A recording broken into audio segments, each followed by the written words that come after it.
नमस्कार, मैं हूं शिवांगी द्विवेदी। स्वागत है आपका महाराष्ट्र वीकली में। नजर डालते हैं महाराष्ट्र की उन बड़ी खबरों पर जो इस हफ्ते सुर्खियों में रही।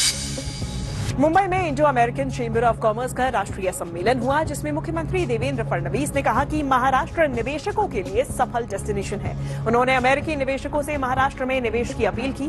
साथ ही सीएम फडणवीस ने यह भी कहा कि राज्य में एआई, डेटा सेंटर और ग्लोबल कैपेबिलिटी सेंटर के लिए मजबूत इकोसिस्टम तैयार किया जा रहा है। फडणवीस ने भारत अमेरिका साझेदारी में महाराष्ट्र को अहम केंद्र बताया। वहीं इस मौके पर अमेरिकी राजदूत सर्जियो गौर ने कहा कि दोनों देशों के बीच आर्थिक संबंधों को और मजबूत करना जरूरी है। There is another dimension to this partnership, which is extremely important to us: employment and opportunity for our young people. Every major investment must ultimately translate into better opportunities for our citizens. Mumbai महानगर क्षेत्र में अब मीरा भाईंदर से वसई विरार तक metro दौड़ेगी। मुख्यमंत्री देवेंद्र फडणवीस की अध्यक्षता वाली बुनियादी ढांचा समिति ने मेट्रो 13 को मंजूरी दे दी है। 25 किलोमीटर से ज्यादा लंबे इस कॉरिडोर पर 16 स्टेशन होंगे। करीब 17,725 करोड़ रुपए की लागत वाली परियोजना को 5 साल में पूरा करने का लक्ष्य है। इस कॉरिडोर से मीरा रोड, वसई, नालासुपारा, नायगांव और विरार के बीच कनेक्टिविटी बेहतर होगी। सीएम फडणवीस ने 6 महीने में भूमि अधिग्रहण शुरू करने के निर्देश दिए हैं। महाराष्ट्र के मुख्यमंत्री देवेंद्र फडणवीस ने मुंबई में मुख्यमंत्री फेलोशिप कार्यक्रम 2026 के सर्टिफिकेशन बांटने और नई बैच के शुभारंभ कार्यक्रम में हिस्सा लिया। इस दौरान उन्होंने कहा कि फेलोशिप से प्रशासन को नई पीढ़ी की सोच, नए विचार और तकनीक का लाभ मिलेगा। सीएम फडणवीस ने फेलो से अपने अनुभव के जरिए बदलाव के दूत बनने की अपील की। उन्होंने ई गवर्नेंस, जीआईएस मैपिंग और वॉर रूम जैसे क्षेत्रों में फेलोज के योगदान की भी तारीफ की।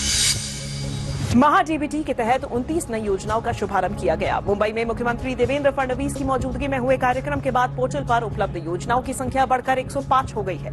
इस मौके पर सीएम देवेंद्र फडणवीस ने कहा कि महाडीबीटी से योजनाओं के क्रियान्वयन में पारदर्शिता और जवाबदेही बढ़ी है। सरकार की बाकी योजनाओं को भी चरणबद्ध तरीके से इसी डिजिटल प्लेटफॉर्म पर लाने की कोशिश है। महाडीबीटी 2.0 के तहत आधार सत्यापन, डिजिटल प्रक्रिया और डायरेक्ट बेनिफिट ट्रांसफर जैसी सुविधाएं उपलब्ध हैं। महाराष्ट्र में गौड़ खनिजों के इस्तेमाल और रॉयल्टी वसूली के नियमों में बदलाव किया गया है। गौड़ खनिज के अवैध उत्खनन और परिवहन पर लगाम लगाने के लिए सरकार ने बड़ा कदम उठाया है।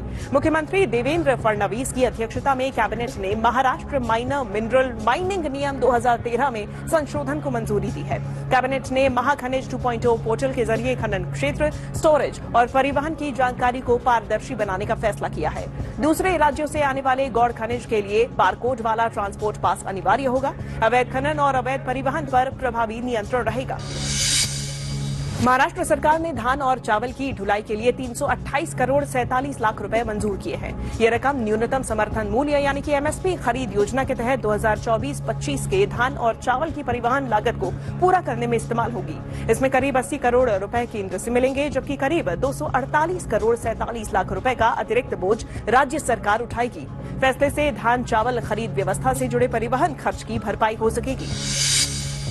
गणेशोत्सव की तैयारियों को लेकर उप मुख्यमंत्री एकनाथ शिंदे ने राज्य की सभी महानगर पालिकाओं को सड़कों के गड्ढे तुरंत भरने के निर्देश दिए हैं। विसर्जन और जुलूस मार्गों को प्राथमिकता देने को कहा गया है। गड्ढे भरने के लिए प्रीकास्ट और जियोपॉलीमर टेक्नो पैच जैसी आधुनिक तकनीक का इस्तेमाल होगा। बेहतर काम करने वाली महानगर पालिकाओं को विशेष पुरस्कार भी दिया जाएगा।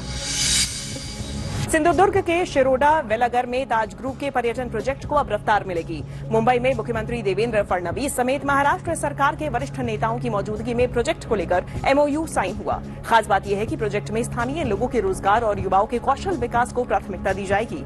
महाराष्ट्र सरकार को उम्मीद है कि इससे सिंधुदुर्ग में पर्यटन और स्थानीय अर्थव्यवस्था को बड़ा बढ़ावा मिलेगा। गढ़चिरौली में युवाओं के लिए खेल सुविधाओं को बड़ा बढ़ावा मिलने जा रहा है। राज्य मंत्रिमंडल ने जिला खेल परिसर के दूसरे चरण के लिए 80 करोड़ 12 लाख रुपए के बजट को मंजूरी दे दी है। फेज 2 में नई खेल सुविधाओं के साथ अंतर्राष्ट्रीय स्तर की सुविधाएं विकसित करने पर जोर रहेगा। महाराष्ट्र के उप मुख्यमंत्री और खेल मंत्री सुनेत्रा अजीत पवार ने कहा कि नक्सल प्रभावित और दुर्गम इलाकों के युवाओं को खेल के जरिए मुख्यधारा से जोड़ना सरकार की प्राथमिकता है। इससे गढ़चिरौली में आधुनिक खेल सुविधाएं विकसित होंगी। महाराष्ट्र वीकली में इस सप्ताह इतना ही। राज्य की संस्कृति और विकास से जुड़ी महत्वपूर्ण खबरें हम अब तक लगातार पहुंचाते रहेंगे। अगले हफ्ते देखना ना भूलिए महाराष्ट्र वीकली।